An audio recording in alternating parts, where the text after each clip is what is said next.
નમસ્કાર ખેડૂત મિત્રો, ફરી એકવાર તમારા બધાનું સ્વાગત છે આપણે ચેનલ કિસાન હેલ્પમાં. ખેડૂત મિત્રો, આજના વિડીયોમાં આપણે વાત કરીશું કે કપાસમાં ફૂલ ખરી જતા હોય અને ઝીંડવા બંધાતા ન હોય તો આના પાછળનું મુખ્ય કારણ શું હોય છે, ફાલફૂલની સંખ્યામાં વધારો કરવા માટે અને ફાલફૂલ ખરતા હોય તો તેને અટકાવવા માટે આપણે શું કાળજી લેવી, કઈ દવાનો છંટકાવ કરવો, એની આજના વિડીયોમાં આપણે સંપૂર્ણ વાત કરવાની છે. એટલે બધા ખેડૂત મિત્રો વિડીયોના અંત સુધી બન્યા રહેજો.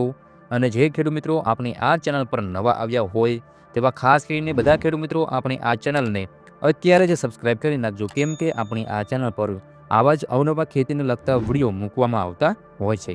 તો ખેડૂત મિત્રો, સૌપ્રથમ આપણે વાત કરીએ કે કપાસમાં ફાલફૂલ કેમ ખરી જતા હોય છે, ઝીંડવા કેમ ઓછા બને છે. એની ખેડૂત મિત્રો આપણે વાત કરીએ. કપાસમાં ફાલફૂલ ખરે એના માટે આમ તો ઘણા બધા કારણ હોય છે. તેમાં ખાસ કરીને પહેલું કારણ તો સતત વરસાદ આવે, જેના લીધે ખેતરમાં પાણી ભરાઈ રહેતા હોય એટલે ફાલ ખરવાની સમસ્યા આપણને જોવા મળતી હોય છે. આપણી જમીનમાં બોરન તત્વ હોવા છતાં કપાસનો છોડ પાણીને લીધે બોરન તત્વ લઈ શકતું નથી અને અંતે આપણને ફાલ ખરતા જોવા મળે છે. બીજું કે સતત વાદળછાયું વાતાવરણ રહે ત્યારે કપાસના છોડને પૂરતો પ્રકાશ સંશ્લેષણ ન મળવાને કારણે પણ ફાલ ખરવાના પ્રશ્નો આપણને જોવા મળતા હોય છે. પછી ક્યારેક રોગ જીવાતનો એટેક વધુ હોય ત્યારે પણ આપણને ફાલફૂલ ખરતા જોવા મળે છે. જો ખેડૂત મિત્રો તમારા પાકમાં જીવાતનો એટેક વધુ હોય તો કઈ દવાનો છંટકાવ કરવો એનો વિડીયો આપણે અગાઉ આ ચેનલ ઉપર મૂક્યો છે. તો ખાસ કરીને જે ખેડૂત મિત્રોએ વિડીયો ન જોયો હોય તો જોઈ લેજો, તેની લિંક ડિસ્ક્રિપ્શન બોક્સમાં આપેલ છે. ત્યારબાદ ખેડૂત મિત્રો કપાસમાં નાઇટ્રોજન છે, ફોસ્ફરસ છે, કેલ્શિયમ છે, બોરોન છે અને પોટાશ જેવા પોષક તત્વના ખામીને લીધે પણ કપાસમાં ફાલફૂલ ખરી પડતા હોય છે. તો ખેડૂત મિત્રો, આ હતા અમુક કારણો જે કપાસમાં ફાલફૂલ ખરવા માટે જવાબદાર હોય છે. હવે મિત્રો આપણે વાત કરીએ કે કપાસમાં ફાલફૂલ ખરતા હોય તો તેને અટકાવવા માટે આપણે શું કાળજી લેવી જોઈએ, ખાસ કરીને કઈ દવાનો છંટકાવ કરવો જોઈએ. એની ખેડૂત મિત્રો હવે આપણે વાત કરીએ. તો પહેલાં આપણે ઉપાયની વાત કરીએ તો એક તો તમારા ખેતરમાં પાણી ભરાઈ રહેતું હોય તો તેનો યોગ્ય નિકાલ કરવો.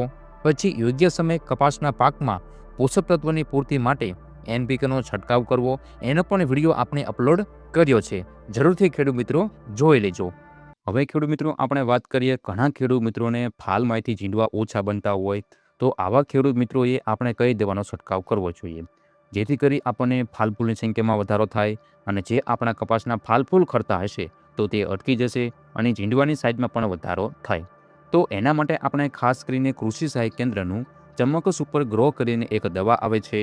આ દવામાં folic acid, humic acid, sweet extract, minerals અને પ્રોટીન જેવા પોષક તત્વો આવે છે. હવે ખેડૂત મિત્રો આપણે વાત કરીએ આના ફાયદાની. તો એક તો છોડની ઝડપથી વિકાસ કરે છે, કપાસના છોડની હાઇટમાં વધારો કરે છે, કપાસમાં છેલ્લે સુધી ગ્રોથ જળવાઈ રહે છે, છોડને પીળા પડતો અટકાવે છે, પાકમાં કોઈ પણ દવાની આડઅસર થઈ હોય તો એ આડઅસરને દૂર કરીને છોડને નવું જીવન આપે છે. ખેડૂત મિત્રો, ચમક સુપર ગ્રોના ખાસ કરીને કપાસ જેવા પાકોમાં છંટકાવ કરવામાં આવે તો ફાલફૂલને ખરતા અટકાવે છે અને ઝીંડવા વજનદાર બનાવે છે, વાતાવરણના પલટા સામે રક્ષણ આપે છે. ખેડૂત મિત્રો, મગફળીમાં પણ સૂયા વધારવા માટે જો તમે કૃષિ સહાય કેન્દ્રના ચમક સુપર ગ્રોનો તમે ઉપયોગ કરશો તો તમને ખૂબ સારું રિઝલ્ટ જોવા મળશે. કોઈ પણ પાક હોય, જો કે ધાણાનો પાક હોય, જીરુંનો પાક હોય, વરિયાળીનો પાક હોય કે પછી ઘઉંનો પાક હોય, આ બધા પાકોમાં ફાલફૂલ વધારે બેસે, નવી ફૂટ આવે, છોડ લીલોછમ તંદુરસ્ત રહે અને ઉત્પાદન વધે તે માટે આ દવાનો આપણે ઉપયોગ કરવામાં આવતો હોય છે. ખાસ અગત્યની વાત તો એ છે કે ખેડૂત મિત્રો, આ દવાના છંટકાવ કર્યા પછી 7 દિવસમાં તમને પાકું રિઝલ્ટ જોવા મળશે. 7 દિવસમાં તમને નવી ફૂટ જોવા મળશે, નવા પાંદડા જોવા મળશે અને લીલોતરી જળવાઈ રહેશે. ખેડૂત મિત્રો, અન્ય કોઈ પણ જંતુનાશક કે ફૂગનાશક દવાઓ સાથે આને તમે મિક્સ કરીને છંટકાવ કરી શકો છો. ઘણા ખેડૂત મિત્રો આનો ઉપયોગ કરી સારું ઉત્પાદન પણ મેળવે છે. હવે ખેડૂત મિત્રો આપણે વાત કરીએ કે આ દવાનો ઉપયોગ કેવી રીતે કરવો.